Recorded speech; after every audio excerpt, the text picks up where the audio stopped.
Assalamualaikum warahmatullahi wabarakatuh. Perkenalkan, nama saya Muhammad Fadil Akbar dengan handle NPM 21552011 364 dari kelas TIF RP 21B. Kali ini eh, saya akan mempresentasikan tugas presentasi saya dalam mata kuliah pelajaran Personal Development. Next, kita next. Oke.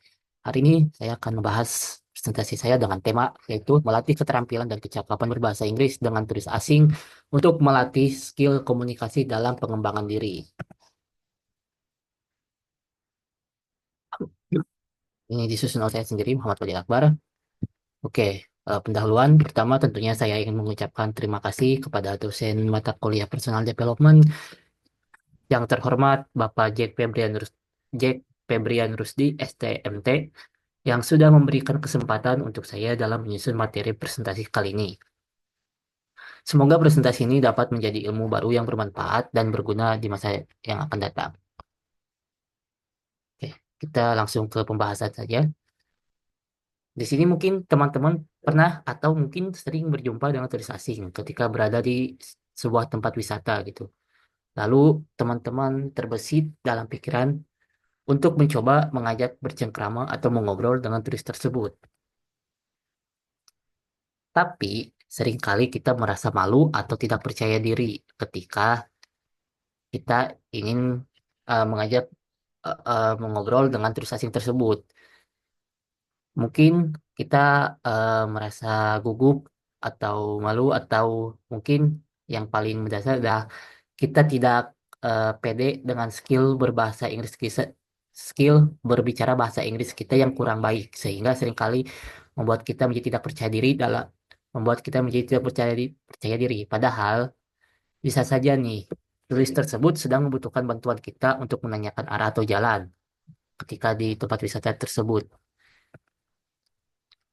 Nah, lalu bagaimana sih caranya supaya kita dapat berkomunikasi dengan turis asing jika saja kita sedang dalam situasi ketika tiba-tiba turis tersebut bertanya ke kita dan ingin meminta bantuan kita. Contohnya seperti menanyakan tujuan arah ketika kita di tempat wisata. Seperti tour guide gitulah. Oke, kita langsung ke pembahasannya aja. Cara untuk mempelajari bahasa Inggris tidak harus selalu kaku atau monoton seperti dengan membaca buku atau belajar tentang grammar atau mengikuti pelajaran di kelas. Nah, contoh sederhananya, kita bisa mencoba untuk bercengkrama langsung dengan turis asing tersebut dengan cara seperti kita eh, bertanya atau memulai obrolan dengan mencoba untuk memperkenalkan diri. Tidak perlu harus eh, apa? Tidak perlu harus langsung to the point. Kita bisa saja langsung bertanya hal-hal dasarnya saja gitu. Karena meskipun mungkin skill berbahasa Inggris kita kurang, tapi kalau kita berusaha untuk berbicara dalam bahasa Inggris, turis tersebut tetap bisa mengerti kok apa yang kita omongin gitu, atau apa yang ingin kita sampaikan. Karena turis juga gak melulu harus eh, gak melulu harus minta ke kita itu untuk jago berbahasa Inggris, karena turis juga banyak kok yang nggak bisa bahasa Inggris gitu. Jadi contoh sederhananya, kita bisa mencoba untuk bercengkerama dengan turis asing seperti yang setelah saya lakukan. Di sini, saya menggunakan metode wawancara, yaitu metode kualitatif, dengan cara memulai obrolan saat saya dan teman saya sedang di tempat wisata, yaitu di Taman Hutan Raya Dago, Bandung.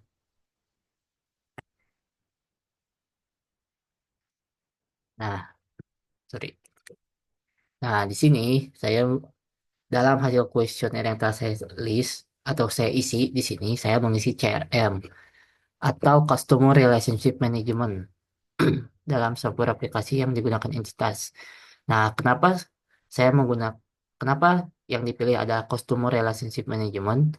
Walaupun di sini ada aplikasi perkantoran seperti Microsoft Office atau Google Workspace, lalu ada aplikasi keuangan atau ERP, Enterprise Resource Planning, atau Sistem Information Management. Tapi yang ingin saya angkat di sini adalah CRM atau Customer Relationship Management. Nah, alasannya kenapa saya pilih CRM?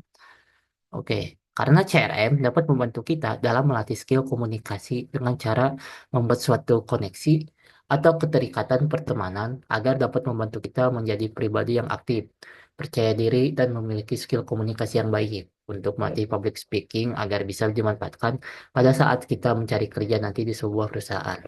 Karena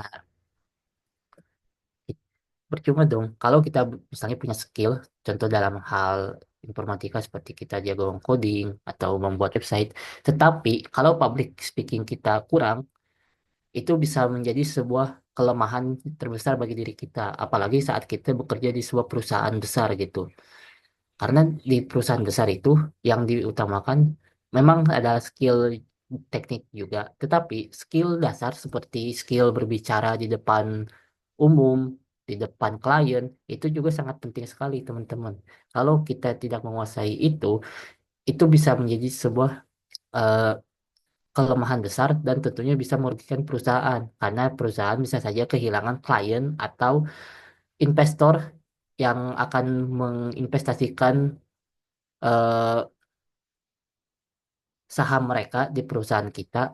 Tentunya kalau kita harus jago membuat sebuah presentasi yang baik dan juga kita harus jago dalam public speakingnya gitu supaya pihak investor atau klien yang kita jadi target untuk perusahaan kita mau atau tertarik dengan eh, proposal atau project yang kita sampaikan gitu. Kalau yang digunakan baik, skill yang digunakan komunikasinya juga baik, pasti pihak investor akan tertarik juga gitu dengan untuk berinvestasi di perusahaan kita nantinya.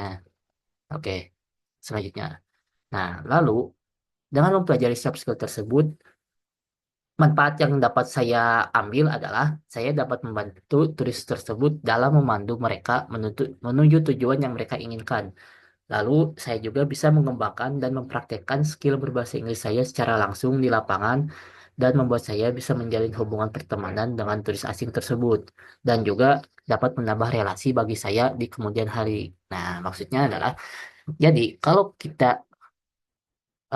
bisa berkomunikasi dengan baik dengan turis asing tersebut,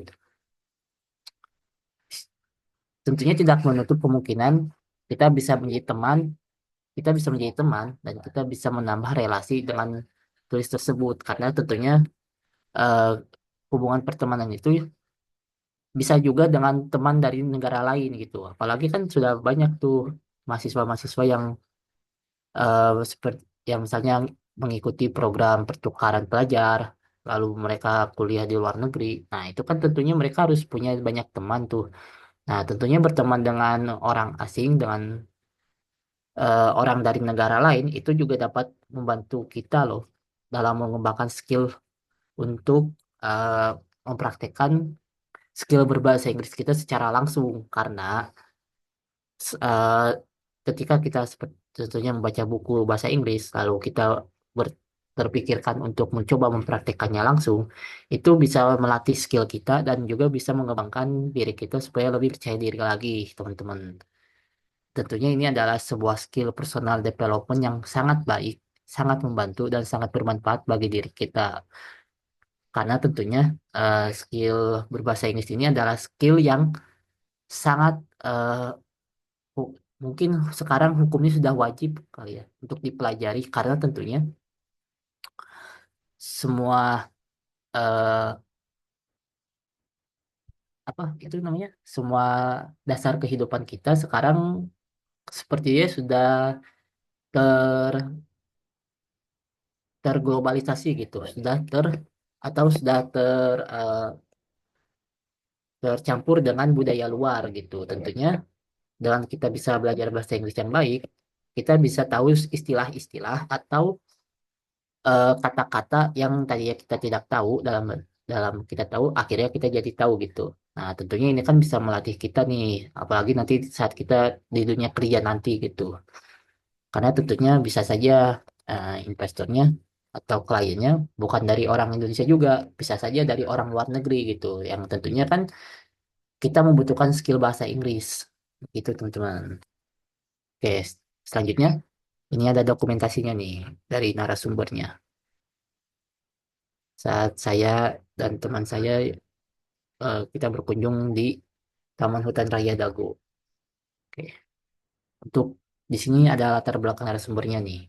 Jadi kedua narasumber ini merupakan turis asing asal Belanda dan keduanya adalah adik kakak sehingga memiliki hubungan darah. Kedua narasumber juga sama-sama mahasiswa namun berbeda tempat kuliah dan mengenyam pendidikan di negara yang berbeda.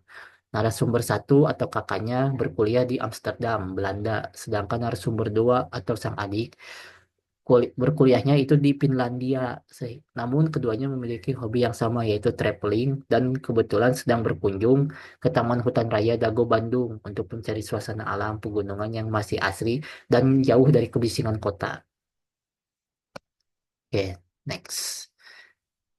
Di sini kita sudah masuk ke kesimpulan. Mungkin singkat saja. Pengembangan diri itu nggak harus selalu terpaku dengan sesuatu yang berat atau formal seperti formal atau berat gitu. Contohnya hal tersebut tuh kayak kita mengikuti pencapaian orang lain. Itu bagus sebenarnya. Mungkin kita akan terinspirasi dari orang lain tersebut.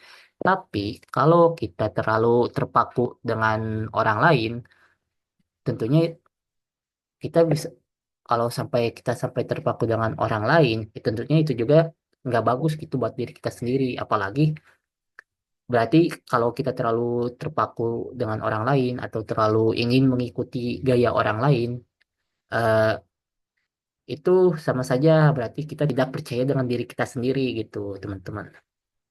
Nah, tentunya personal development atau pengembangan diri itu penting banget buat diri kita sendiri. Kenapa? Karena untuk eh, untuk bisa diterima di sosial atau mungkin contohnya kita dihargai gitu di tempat kerja, ya kita harus bisa menjadi diri kita sendiri dengan skill yang kita miliki, a- juga dengan keterampilan yang kita miliki itu.